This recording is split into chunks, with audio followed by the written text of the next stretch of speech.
इस वीडियो में हम आपको बताने जा रहे हैं कि आखिर किस तरह से फैक्ट्रीज में plastic water tank, PVC pipes और बेड पर लगने वाले इन मोटे मोटे गद्दों को बनाया जाता है। तो चलिए बिना किसी देरी के वीडियो को शुरू करते हैं।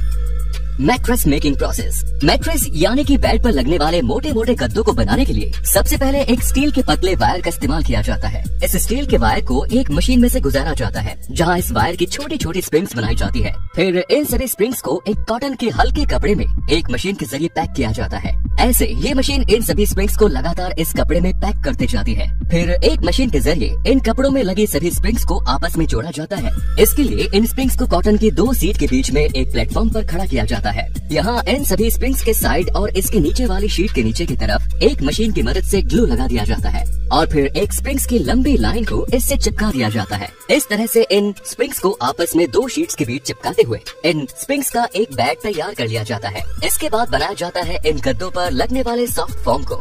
इसके लिए एक प्लास्टिक की फिल्म लगे स्क्वायर फ्रेम में एक स्पेशल लिक्विड को मशीन के जरिए डाला जाता है। ये लिक्विड डालने के कुछ टाइम बाद फूलने लगता है और ये लिक्विड पूरी तरह से फूलकर एक सॉफ्ट फॉर्म बन जाता है। फिर इसे कुछ देर के लिए यूं ही छोड़ दिया जाता है। इसके बाद इस फॉर्म को एक प्रेसिंग मशीन के नीचे रखकर दबाया जाता है। फिर इस फॉर्म को एक कटिंग मशीन पर रखा जाता है। यहाँ इसके खराब किनारों को काटा जाता है।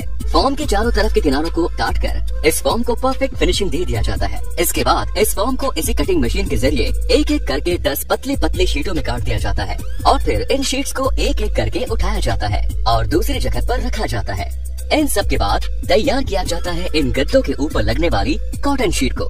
इसके लिए एक सिलाई मशीन की मदद से कॉटन शीट को एक अलग टाइप के पतले फॉर्म से जोड़ा जाता है। फिर इस तैयार शीट के एक्स्ट्रा किनारों को एक कैंची से काटकर हटा दिया जाता है और फिर इन किनारों की एक मशीन के जरिए फिर से सिलाई कर दी जाती है। फिर फाइनली इस स्प्रिंग वाले बेड को एक प्लेटफॉर्म पर रखकर इसके ऊपर फॉर्म की एक पतली लेयर को लगाया जाता है। इसके लिए पहले स्प्रे गन से स्प्रिंग वाले बेड पर ग्लू को स्प्रे किया जाता है। इसके बाद इस फॉर्म की शीट को हाथों से दबाकर अच्छी तरह से इस पर लगा दिया जाता है और फिर इस शीट पर इसी तरह से ग्लू लगाकर एक और फॉर्म की शीट लगाई जाती है और फिर इस शीट पर फाइनली सबसे सॉफ्ट फॉर्म की तैयार लेयर को लगाया जाता है। फिर इस तैयार बेड के साइड पर एक कपड़ा लगाकर इसे साइड से कवर कर दिया जाता है और फिर इसके ऊपर कॉटन की शीट लगाकर इसके किनारों को साइड वाले कपड़े से एक सिलाई मशीन की मदद से सिल दिया जाता है। फिर इस गद्दे को उल्टा रखकर इसके पीछे की तरफ भी एक कॉटन की शीट लगाई जाती है। इस शीट को लगाकर इसके किनारों को भी साइड वाले कपड़े से सिल दिया जाता है। इसके बाद ये गद्दा पूरी तरह से बनकर तैयार हो जाता है। फिर इस गद्दे को एक मशीन के जरिए प्लास्टिक फिल्म में कवर कर दिया जाता है और फिर इसे आगे एक मशीन से दबाकर इसको इस प्लास्टिक फिल्म में वैक्यूम कर दिया जाता है, जिसके बाद ये गद्दा पूरी तरह से चिपक जाता है। फिर आगे एक और प्लास्टिक फिल्म में इस गद्दे को रोल कर दिया जाता है। फिर इसे एक डिब्बे में डालकर पैक कर दिया जाता है। फिर जब इन गद्दों को इंस्टॉल करने के लिए इसकी प्लास्टिक फिल्म को जैसे ही हटाया जाता है तो ये गद्दे वापस से अपने रियल साइज में फूल जाते हैं। Next is water tank making process. Water tank बनाने के लिए सबसे पहले रॉ प्लास्टिक को एक ग्राइंडिंग मशीन में डाला जाता है, जिसके बाद ये रॉ प्लास्टिक पाउडर फॉर्म में कन्वर्ट हो जाते हैं। इसके बाद वाटर टैंक बनाने के लिए इसके मोल्ड को रेडी किया जाता है। इसमें एक फ्रेम में 2 वाटर टैंक मोल्ड लगाए गए हैं। इन मोल्ड को ओपन करके इनमें रॉ प्लास्टिक पाउडर को डाला जाता है। इसके बाद इन मोल्ड के ढक्कन को लगाकर इन्हें वापस से पैक कर दिया जाता है। अच्छी तरह से इन मोल्ड को पैक करने के बाद इन मोल्ड को एक क्रेन से उठाकर एक रोटेटिंग प्लेटफॉर्म पर रख दिया जाता है। इसके बाद इनकी रोटेशन स्टार्ट कर दी जाती है और फिर इस प्लेटफॉर्म के नीचे लगे फ्लेम को भी स्टार्ट कर दिया जाता है। इसके बाद इन मोल्ड को अच्छे से इस प्लेटफॉर्म पर उल्टा सीधा घुमा घुमा कर इसे गर्म किया जाता है और इस मोल्ड में कुछ ऐसे हिस्से भी होते हैं जहां फ्लेम की हीट अच्छे से नहीं पहुंच पाती।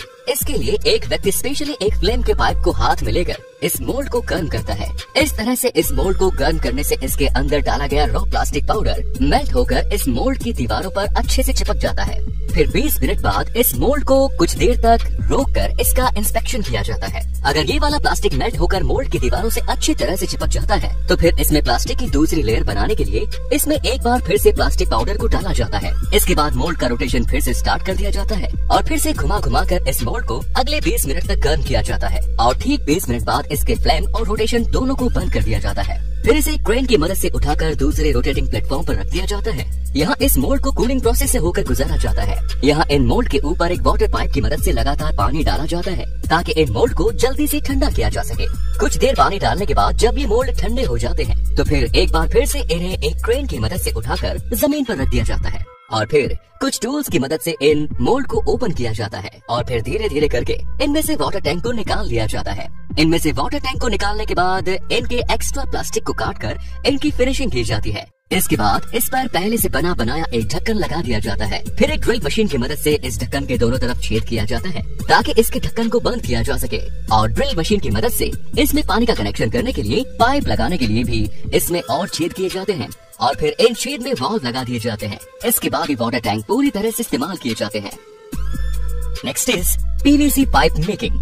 पीवीसी गार्डन पाइप बनाने के लिए मेन रॉ मटेरियल होता है पीवीसी रेजिन। इस पीवीसी रेजिन को सबसे पहले एक मिक्सिंग मशीन में डाला जाता है, फिर इसमें स्टेबलाइजर, लुब्रिकेंट्स और कुछ प्रोसेसिंग एसिड्स को डालकर मिक्स किया जाता है और इन पीवीसी पाइप्स को अलग अलग कलर देने के लिए इस रॉ मटेरियल में कलर पिगमेंट को मिलाया जाता है, जिससे इन पाइप्स को अलग अलग कलर दिया जाता है। फिर इस रॉ मटेरियल को अच्छे से मिक्स करने के बाद इसे एक कंटेनर में निकाल दिया जाता है और कुछ देर ठंडा होने के लिए छोड़ दिया जाता है। फिर इस मटेरियल को एक कंटेनर में डाला जाता है। यहाँ इसे 150 डिग्री सेल्सियस तक गर्म किया जाता है, जिसके बाद ये मटेरियल एक रोटेटिंग डाई के ऊपर से होकर गुजरता है, जिससे ये मटेरियल इस डाई पर मेल्ट होकर राउंड पाइप की शेप में बाहर आते रहता है। फिर आगे इस पाइप को ठंडा करने के लिए एक वाटर टैंक से गुजारा जाता है और इसके ऊपर से भी लगातार पाइप से पानी इस पर गिरते रहते हैं। इसके बाद ये पाइप पूरी तरह से बनकर तैयार हो जाता है। फिर इस पाइप को 30 मीटर की लेंथ पर काटकर इनके रोल बना दिए जाते हैं और इन्हें अच्छे से बांध करके इन्हें प्लास्टिक फिल्म से कवर कर दिया जाता है। इसके बाद इन्हें मार्केट में बेचने के लिए भेज दिया जाता है।